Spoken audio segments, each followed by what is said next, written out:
¿Quiénes pueden padecer una enfermedad cardiovascular? ¿Cómo anda la República Dominicana en estadísticas? ¿Y quiénes tienen más probabilidades de morir? Esas son algunas de las interrogantes que hablaremos hoy en Caribe Salud con la doctora Cándida Enríquez, cardióloga intensivista, jefa de la Unidad de Cuidados Intensivos y directora médica de Hospiten Santo Domingo. Bienvenida, doctora. Buenos días, Jessica, ¿cómo está? Gracias por la invitación, muy amable de tu parte. Gracias a usted por venir, doctora. Gracias. Vamos a compartir con los lectores cuáles son esas enfermedades cardiovasculares, cómo afectan y cuáles son las más predominantes.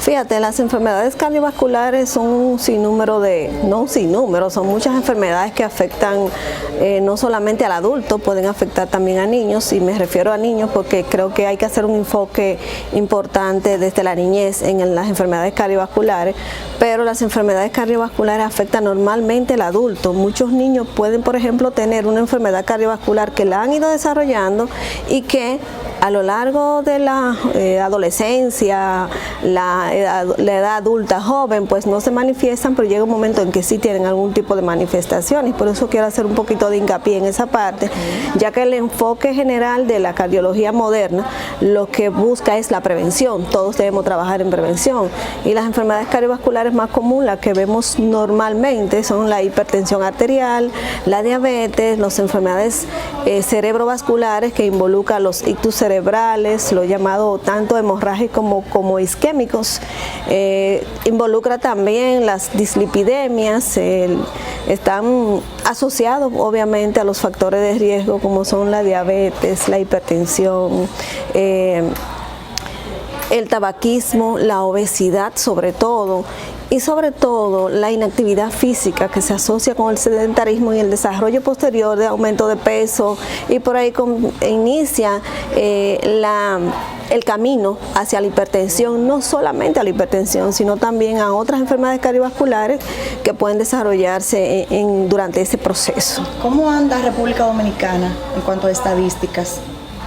Mira, en nuestro país se hizo un estudio que fue el estudio de FRICAR-2 hace ya un tiempito, donde se demostró que la población adulta de nuestro país tiene aproximadamente un 35% de hipertensión arterial. De eso ha aumentado la diabetes también dentro de ese grupo de enfermedades de un 16 a un 26%, y sobre todo el sobrepeso incrementó de manera extraordinaria hasta un 60 y tantos %. Entonces, por eso debemos hacer tanto hincapié en el manejo de la actividad física, el manejo de los factores de riesgo, y sobre todo enfocarnos en evaluar no solamente al paciente cuando ya tiene una enfermedad cardiovascular. Debemos llegar antes, o sea, debemos trabajar en la antesala de la hipertensión, en la antesala de desarrollar una enfermedad cardiovascular, que es en la etapa temprana, evaluar a nuestros niños, evaluar a los pacientes jóvenes que pueden tener factores de riesgo, cuidar el peso, como te decía ahorita, más bien cuidar los factores de riesgos. ¿Quiénes tienen más probabilidades de morir con una enfermedad cardiovascular? Mira, los pacientes que tienen infartos agudos al miocardio, los que tienen eventos cerebrovasculares, son aquellos pacientes que tienen una alta mortalidad cuando padecen una de estas patologías. Muchas de ellas son evitables, en su mayoría son evitables, pero para evitar este tipo de patología, obviamente tenemos que enfocarnos en lo que siempre te he venido diciendo durante la conversación, que es prevenir, es controlar el paciente hipertenso, controlar el paciente que tiene colesterol elevado, controlar el paciente que está obeso, y trabajar en los cambios de estilo de vida. Nosotros llamamos en medicina, en cardiología, cambios en el estilo de vida. Yo te puedo decir al día de hoy que más bien nosotros lo que tenemos que desarrollar son hábitos saludables para la vida, no para una dieta. O sea, voy a perder peso, me someto a una dieta y me someto en ese momento a una actividad física, me someto a un régimen de dieta. Finalmente eso se traduce en cansancio, no me gustan los alimentos. Entonces lo que debemos desarrollar todos son cambios en el estilo de nuestra alimentación y tener una dieta saneada y saludable pero más bien es un cambio en nuestro estilo de alimentarnos, manejar la elegancia desde la comida. O sea, sí, la longevidad de un individuo no es tener muchos años, es tener muchos años con una condición de salud cardiovascular óptima, saludable, que tú puedas disfrutar tu familia, que en la vejez tengas una vida plena, sin complicaciones cardiovasculares. ¿Qué eventos se pueden ir dando en una persona que tenga una enfermedad de estas? Mira, normalmente los pacientes hipertensos, el paciente comienza con la hipertensión. La hipertensión es una base en la mayoría de los casos para el desarrollo de este tipo de enfermedades. Los pacientes pueden desarrollar edema agudo de pulmón cuando la presión está muy elevada, no controlada. Esto puede ser catastrófico. Algunos tienen la dicha de llegar a tiempo al médico. Muchos de estos pacientes son revertidos, pero llegan a ser infartos, arritmias que también lo pueden conducir a eventos cerebrovasculares. El paciente no solamente puede llegar al infarto, puede tener lo que llaman una enfermedad coronaria ya conocida, producida por presión alta, niveles de colesterol elevado, una dieta poco saneada, una actividad física poco activa, y entonces el paciente va desarrollando estas patologías y puede desarrollar todas las las complicaciones propias del paciente cardiovascular, que son fatales si no se tratan de manera adecuada y correcta. Lamentablemente. Usted mencionaba al inicio, doctora, que hasta en niños puede verse una condición cardiovascular. ¿Cuáles pueden ser los factores de riesgo que pueden aparecer? Mira, esa es una de las partes más importantes que yo pienso que nosotros como cardiólogos debemos intentar poner un granito de arena en cada hogar, en cada paciente que toca y se sienta en nuestra silla. Porque los antecedentes maternos, me explico un poco mejor, una embarazada que desarrolla hipertensión gestacional o desarrolla más bien, vamos a englobarla en todas las patologías hipertensivas del embarazo, del tipo que sean, que tiene diabetes gestacional, que tiene un sobrepeso elevado, que tiene algún tipo de alteración de los colesteroles o algún tipo de otra patología, ya sea tiroidea, tiene consecuencia en el bebé. ¿Qué ocurre con ese bebé? A largo plazo, en su edad de adulto, se ha demostrado en estudios que se han estudiado miles de pacientes, donde se ha demostrado que estos niños, ya al llegar a la etapa adulta o luego de la adolescencia, desarrollan hipertensión. Hay una parte importantísima en la parte de los niños. Fíjate, nosotros tenemos que trabajar la prevención desde la madre embarazada. Hacer conciencia de esa madre que tiene una patología cardiovascular del tipo que sea. Debe conocer cuáles son sus posibles complicaciones. Debe saber cuáles son los posibles riesgos y complicaciones que puede tener su bebé cuando desarrolle, para que pueda desarrollar una de estas patologías. Por ejemplo, hay muchos estudios, no hay muchísima evidencia, pero sí hay evidencia en estudios más pequeños, donde niños, hijos de madre con hipertensión gestacional o preeclántica, debe hacérsele incluso una evaluación cardiovascular hasta los 7 años, porque en ese periodo de tiempo ellos pueden desarrollar trastornos hipertensivos. El niño, ya es hasta los 7 años, pero además de esto, a largo plazo también se ha demostrado que puede desarrollar la enfermedad. Entonces tenemos que trabajar con la madre, tenemos que trabajar, nosotros enfocábamos debemos enfocar nuestra energía en hacer conciencia a cada uno de nuestros pacientes de cuál es la importancia, cuáles son las consecuencias de ser un paciente hipertenso, diabético o con cualquier enfermedad cardiovascular, cuál es la evolución que puede tener esta enfermedad si yo lo trato a tiempo, o mejor dicho, más bien, si yo como paciente asumo mi responsabilidad, me trato,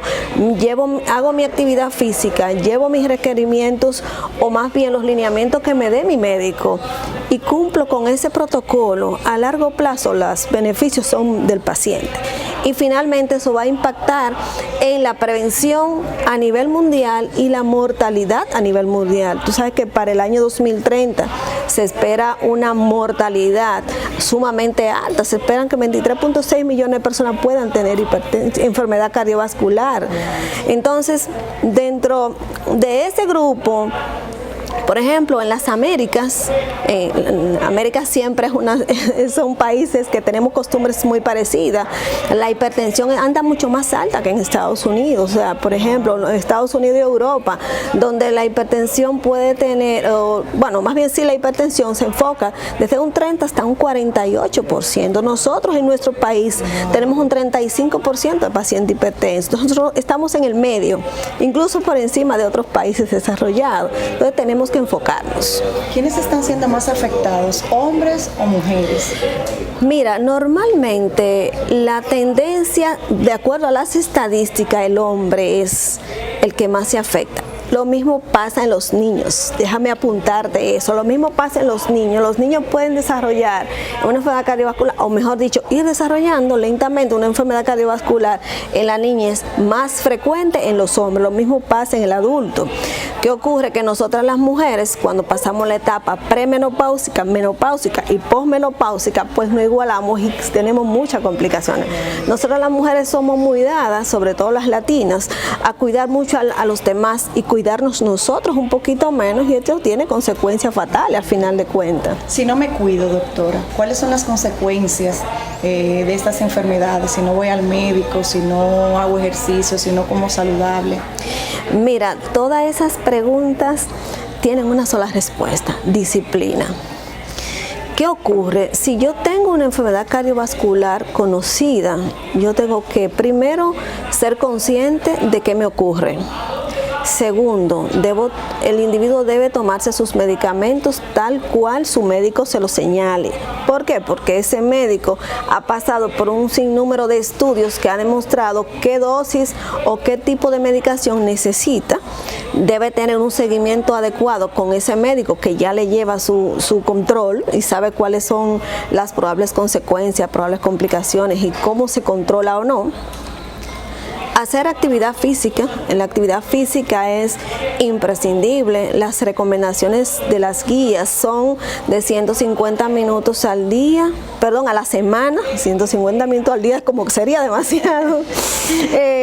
150 minutos a la semana durante 5 días a la semana, dividido en 30 minutos por día. Esto quiere decir que no es necesario hacer ejercicio más de 30 minutos para tú tener buenos resultados. Al contrario, individuos que dedican horas a una actividad física más intensa por más de 30 minutos, a largo plazo, hay un estudio que salió hace unos años, te puedo citar, un estudio que salió en Clínica Mayo, creo que fue 2013 o 2014, donde las personas que se ejercitaban y atletas que tenían una actividad física mayor de 1 hora tuvieron una mayor mortalidad. Esto no quiere decir que no debemos hacer ejercicio, sí, es imprescindible, pero 30 minutos es suficiente. Ahora lo que tú tienes es que desarrollar y conocer cuáles son tus habilidades, o sea, la afinidad que tú tengas con el tipo de ejercicio.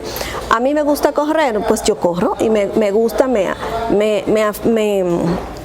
relaja, me hace sentirme de una manera diferente, porque cuando haces una actividad física y te gusta, pues tú lo vives, lo disfrutas. Y nosotros ahora mismo tenemos una vida un poco acelerada y con poco tiempo a veces quizás para dedicarnos a nosotros mismos, y el momento en que yo les recomiendo a mis pacientes que en el momento que escogen una actividad física lo hagan con amor, o sea, que lo escojan lo que les gusta para que lo disfruten, pero ese disfrute tiene más de un beneficio. Tiene un bienestar emocional, tiene un bienestar físico, y a largo plazo los resultados van a ser mucho mejores. Doctora, ¿cuál es el procedimiento para ustedes determinar que una persona está padeciendo una de estas enfermedades? Mira, una persona se diagnostica primero, vamos a comenzar por la parte que está más simple. Hay individuos que fortuitamente se hace un diagnóstico porque nunca han hecho un estudio, una evaluación cardiovascular adecuada. Un día tienen dolor de cabeza y ese individuo, por alguna razón X, se hizo una medición de la presión y estuvo alta. Ahora bien, ¿cómo nosotros diagnosticamos un paciente hipertenso? Actualmente, y según las recomendaciones, lo que nosotros debemos hacer es un monitoreo de presión de 24 horas. Ese monitoreo de presión de 24 horas tiene una condición donde el paciente tiene que hacer su actividad, su día normal y habitual, donde se realizan mediciones cada 15 minutos durante el día y cada media hora durante la noche. Nosotros manejamos una tabla de promedios, donde esos promedios son óptimos de acuerdo al promedio general que te da el registro, los promedios día y promedios noche. Dependiendo de los niveles de presión que tenga, pues necesita o no medicación o qué tipo, combinado o no combinado. Y normalmente todo paciente que tenga presiones en este momento y en este momento de la evolución de la cardiología de 130 hacia arriba o de 85 hacia arriba, es un paciente que ya debe recibir medicación. Te hablo de 130, si me escuchan mis compañeros pueden diferir de mí. ¿Por qué? Porque ya la hipertensión se inicia desde que tú tienes presiones arteriales por encima de 125 o por encima de 85. Ahora, ¿qué pasa? Tú no medicas a todo el que tiene 126, por ejemplo, tiene 126, 85. Por ejemplo, si ese paciente tiene factores de riesgo, ese paciente vamos a modificar su estilo de vida, ejercicio, actividad física y pérdida de peso y cambio general del estilo de vida, va a disminución del consumo de alcohol, del tabaco y todo lo que tú sabes que hacemos, que hacen la mayoría de los pacientes. Yo no fumo, yo no bebo. Entonces, ¿qué ocurre? Ese paciente se trata diferente, pero si ese paciente persiste, lo que hace es, si no hace ese cambio en el estilo de vida, que todavía él está, vamos a llamarlo que él está con presiones elevadas, todavía no lo consideramos hipertenso como tal, si él no hace todos esos cambios en su estilo de vida, finalmente va a estar hipertenso y dentro de un año va a regresar donde ti, lo vas a estudiar y va a estar más por encima de 130, va a tener más peso y quizás sea peor. Entonces, es eso, o sea, todo paciente que tenga por encima de 130 a 85, 130 a 90, lleva medicación. ¿Con qué regularidad debe uno visitar al médico para verificar que todo esté bien? Mira, normalmente vamos a comenzar desde nosotras las mujeres cuando nos vamos a casar. Cuando una pareja decide casarse, yo considero, y eso no lo considero yo, pero quizás no todo el mundo lo enfoca igual, que según las guías, toda mujer antes de casarse y programar un embarazo debe conocer su sistema cardiovascular. ¿Tú sabes por qué? Hay muchísimas mujeres por ahí con condiciones cardiovasculares que no lo conocen, que lo conocen cuando debutan con una complicación del embarazo. Entonces, por ahí debemos comenzar. Pero debemos irnos un poquito más atrás. Hablamos ahorita de las madres que tienen un trastorno durante el embarazo a nivel cardiovascular, vamos a englobarlo todos. Esa paciente, esa madre, debe llevar a su hijo al cardiólogo pediatra, inicialmente. El cardiólogo pediatra va a detectar situaciones o riesgos y le va a dar un seguimiento óptimo. Luego ya de adolescente, a veces nuestros hijos practican deportes intensos, que fútbol, muchísimas cosas que dentro de los grupos de lo de alto impacto y otros que no, pues también pueden desarrollar alguna enfermedad cardiovascular, o sea, deben tener una evaluación. Una mujer embarazada que desarrolló hipertensión pero que se curó, o sea, que ya no tiene hipertensión, debes tener un seguimiento cada cierto tiempo, por lo menos anual, para ver cómo está.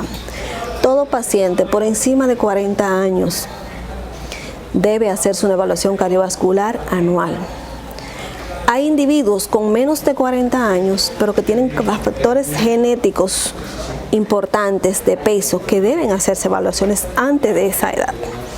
Ya eso lo debe manejar el médico. Por eso es que te digo que nosotros tenemos que enfocarnos en la prevención y dar a conocer a la población de qué me debo cuidar. O sea, la población tiene que estar consciente y conocer cuáles son los riesgos de los que debe cuidarse. Por eso yo planteo que debemos hacerlo desde la escuela, desde el principio, con los niños pequeños, irlos enseñando. Entonces, eso es algo sumamente importante y sería hermoso poder comenzar desde la base y lograr finalmente aportar un granito de arena para lograr los objetivos de reducir la mortalidad. ¿A cuáles retos se enfrenta el país frente a las enfermedades cardiovasculares? Mira, nosotros a nivel privado tenemos muchos recursos. Tú puedes tener centros, o sea, los centros que dedican a la parte cardiovascular están bien actualizados, están bien a la vanguardia en cuanto a estudios, diagnóstico y manejo de pacientes. Perfecto. Ahora bien, ¿dónde está nuestro problema? Que en nuestro país tenemos una gran población de personas que no tienen acceso a la prevención. Ese grupo de personas que no tiene acceso a la prevención desarrollan hipertensión. Cuando llegan a nuestros hospitales ya llegan con una enfermedad no conocida, a veces ni siquiera la han conocido, son diagnosticados en el momento, pero ya llegan con una complicación. Entonces yo creo que uno de los mayores retos que tiene el país, o que tenemos nosotros, porque tenemos que incluirnos todos, no solamente le toca a la parte del gobierno, no le toca solamente al presidente, al ministro de Salud Pública, sino nos toca a todos y cada uno de los dominicanos que tenemos un poquito de conciencia y que conocemos lo que pasa, es aportar información masiva a la población para que ellos puedan detectar y conocer qué debo hacer en determinado momento y de qué debo buscar. Eso implica también grandes retos para poder lograr eso a nivel de gobierno, porque lamentablemente darle prevención a la población completa también involucra muchos recursos. Se han hecho muchísimos hospitales y se están haciendo grandes esfuerzos para poder lograr todo eso, y esperemos que sí lo podamos lograr realmente. Así es, doctora. Para culminar, vamos a darles algunas recomendaciones a nuestros lectores frente a estas enfermedades. Bueno, podemos decir lo siguiente: si usted es un paciente hipertenso, si usted conoce, ya tiene un diagnóstico, vaya al médico, visite a su médico tantas veces el doctor le diga que debe ir a verlo, primero. Segundo, tómese sus medicamentos a tiempo. Tercero, en ese mismo orden, no salte dosis, no olvide sus medicamentos, eso es sumamente importante. Debe hacer actividad física, debe tener un control adecuado de sus niveles de colesterol. El ejercicio, tal como mencionaba anteriormente, 30 minutos al día, 5 días a la semana, eso va a ser el éxito de un individuo. Hacerse sus chequeos a tiempo. Y indiscutiblemente el paciente que ya tiene una condición conocida, no lo vean como una enfermedad, tienen que verlo como una condición que me puede afectar mi sistema de salud si yo no tomo acción y no me hago responsable. Entonces, tomarse sus medicamentos, visitar a su médico y medidas higiénico-dietéticas y actividad física. Para mí todo se resume en esos puntos. Muchísimas gracias, doctora. Gracias por compartir con nosotros todas estas informaciones valiosas con nuestros lectores. Gracias a ti por la invitación. Que tengas buen día. Gracias a ustedes por la sintonía.